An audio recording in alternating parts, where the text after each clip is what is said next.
Assalamualaikum warahmatullahi wabarakatuh. Perkenalkan, nama saya Ridwan Maulana dari kelas 6A. Pada kesempatan kali ini, saya akan mempresentasikan tentang evaluasi pembelajaran dalam mata kuliah Strategi Belajar Mengajar.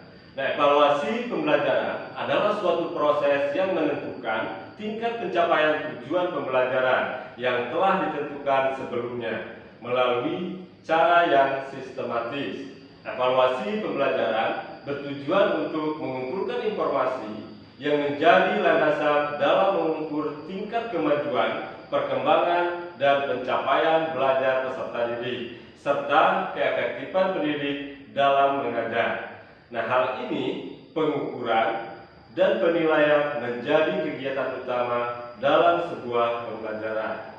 Secara umum, tujuan evaluasi pembelajaran yaitu untuk mengetahui keefektifan dan efisiensi sistem pembelajaran secara luas. Selain itu, evaluasi juga ditujukan untuk menilai efektivitas strategi pembelajaran, meningkatkan efektivitas kurikulum, menilai dan meningkatkan efektivitas pembelajaran, membantu belajar peserta didik, dan mengidentifikasi kekuatan dan kelemahan peserta didik, serta untuk menyediakan data dalam mengambil sebuah keputusan. Adapun fungsi utama dari evaluasi pembelajaran adalah untuk mengetahui sejauh mana kemajuan, perkembangan, serta keberhasilan peserta didik setelah melaksanakan proses pembelajaran dalam jangka waktu yang sudah ditetapkan. Nah, selanjutnya, hasil evaluasi dapat difungsikan dalam perbaikan cara belajar siswa. Hal ini terwujud dalam bentuk kegiatan remediasi atau kita sebut dengan remedial atau pengayaan, dan dapat digunakan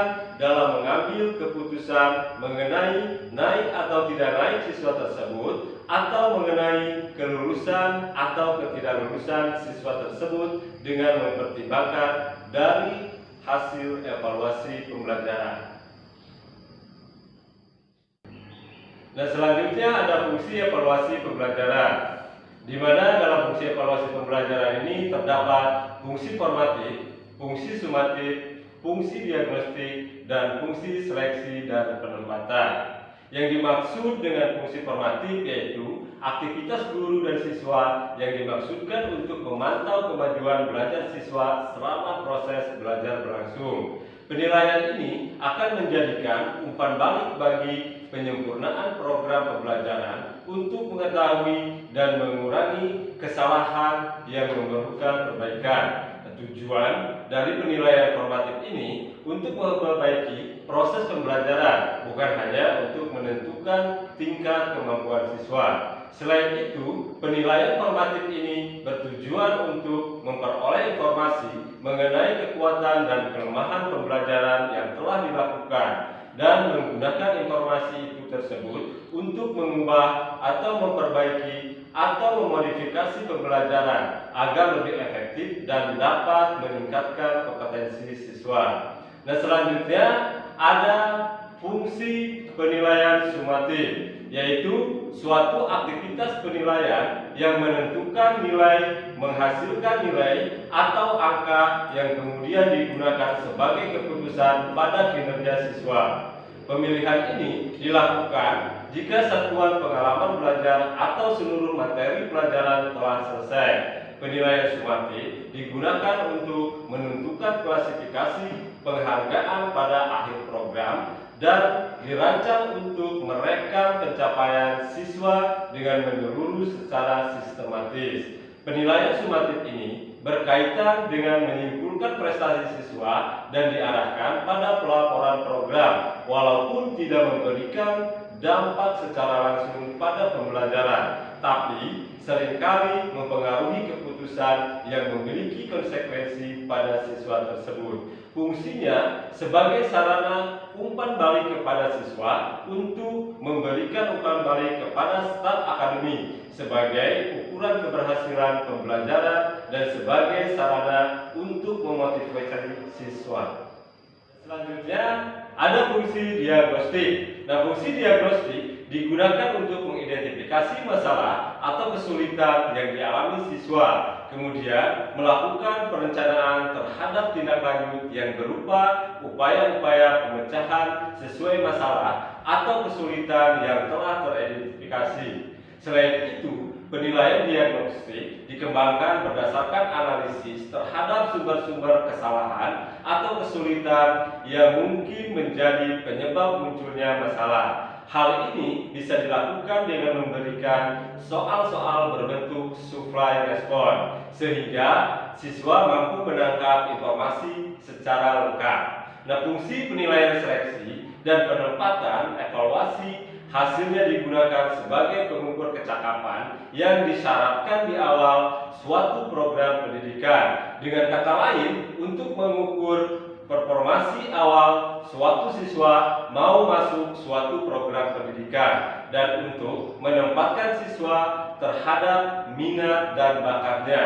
Nah, hal ini berkaitan dengan aspek intelektual dan dibagi menjadi 6 tingkat, yaitu pengetahuan, pemahaman, penerapan, analisis, dan evaluasi. Aspek kognitif adalah kemampuan intelektual siswa dalam berpikir, mengetahui dalam memecahkan masalah. Nah, yang dimaksud dengan pengetahuan yaitu jenjang kemampuan yang menuntut peserta didik untuk dapat mengenali atau mengetahui adanya konsep, prinsip, fakta, atau istilah tanpa harus mengerti atau dapat menggunakannya. Dengan menggunakan kata kerja operasional atau kita sebut dengan KKO, yaitu mendefinisikan, memberikan, mengidentifikasi, memberi nama, menyusun daftar, mencocokkan, menyebutkan, menyatakan, dan memilih. Nah, selanjutnya ada pemahaman.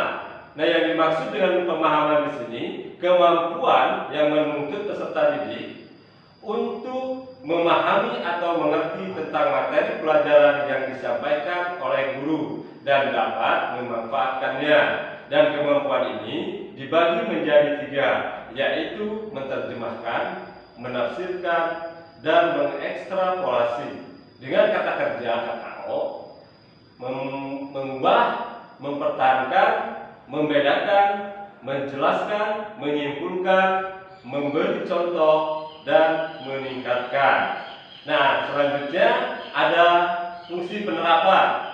Nah, kemampuan yang menuntut peserta didik untuk menggunakan ide-ide umum, tata cara, atau metode dalam prinsip dan teori-teori baru dan konkret. Dengan kata kerja operasional yaitu mengubah, menghitung, mendemonstrasikan, mengungkapkan, menjelaskan, mempopularisasikan, menggabungkan, menunjukkan, memecahkan, dan menggunakan.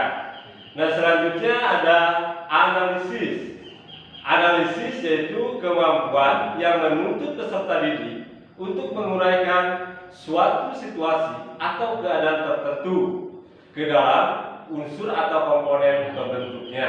Dengan kata kerja, mengurai, membuat diagram, memisah-misahkan, menggambarkan, kesimpulan, menghubungkan, dan merinci.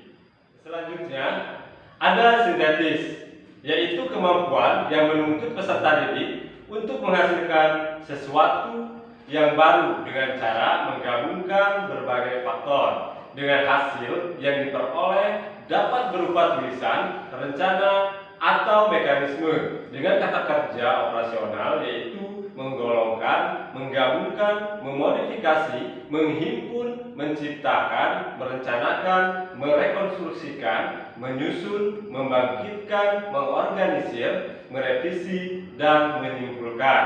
Nah, dan yang terakhir yaitu ada evaluasi. Nah, kemampuan yang menuntut untuk dapat mengevaluasi suatu situasi, keadaan, pernyataan, atau konsep berdasarkan kriteria tertentu. Adapun kata kerja operasional yang dapat digunakan adalah menilai, membandingkan, mempertentangkan, mengkritik, membeda-bedakan, mempertimbangkan kebenaran, menyokong, menafsirkan, dan menduga. Dan selanjutnya ada domain afektif, di mana domain afektif ini dibagi menjadi yang pertama yaitu kemauan menerima.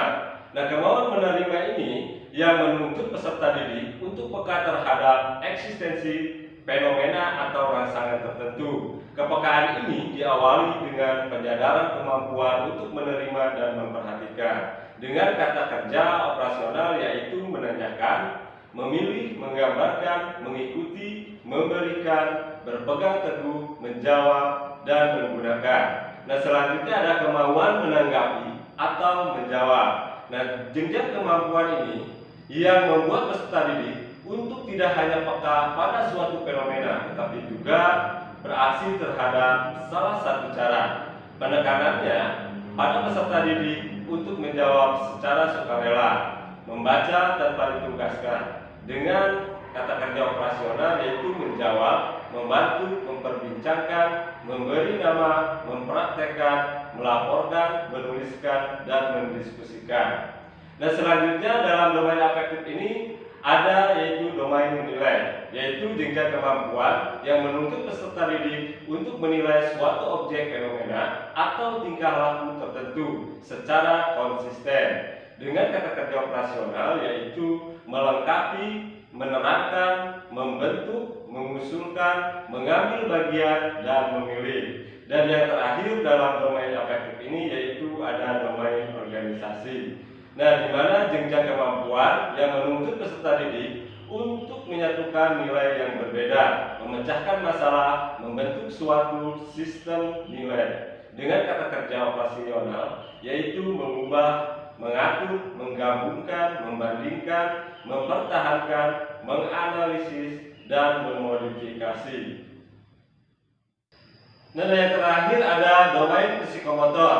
Domain psikomotor yaitu kemampuan peserta didik yang berkaitan dengan gerak tubuh atau bagian-bagiannya, mulai dari gerak sederhana sampai dengan gerakan yang kompleks. Nah, perubahan pola gerakan dalam psikomotor ini memakan waktu sekurang-kurangnya yaitu 30 menit. Kata kerja operasional yang digunakan harus sesuai dengan kelompok keterampilan masing-masing, yaitu muscular of motor skill yang meliputi mempertontonkan gerak, menunjukkan hasil melompat, menggerakkan, dan menampilkan.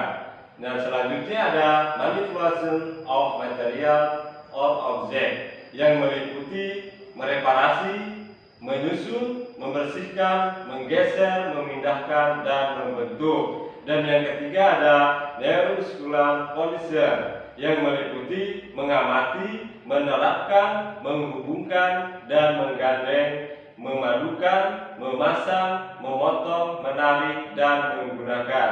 Nah, teman-teman, pada intinya dapat kita simpulkan setelah tadi mendengar penjelasan bahwa evaluasi pembelajaran itu adalah suatu proses sistematik untuk memperoleh informasi tentang kemajuan siswa dalam rangka memberi penilaian suatu untuk mengetahui sejauh mana siswa dapat mencapai tujuan pembelajaran. Nah, dan evaluasi pembelajaran ini proses yang dilakukan untuk menentukan nilai dari pembelajaran yang telah dilaksanakan melalui berbagai kegiatan pengukuran maupun penilaian pembelajaran, dan merupakan proses sistematis yang meliputi pengumpulan informasi atau angka, analisis, dan interpretasi untuk mengambil sebuah keputusan. Nah, cukup sekian dulu presentasi dari saya. Kurang dan lebihnya mohon maaf. Assalamualaikum warahmatullahi wabarakatuh.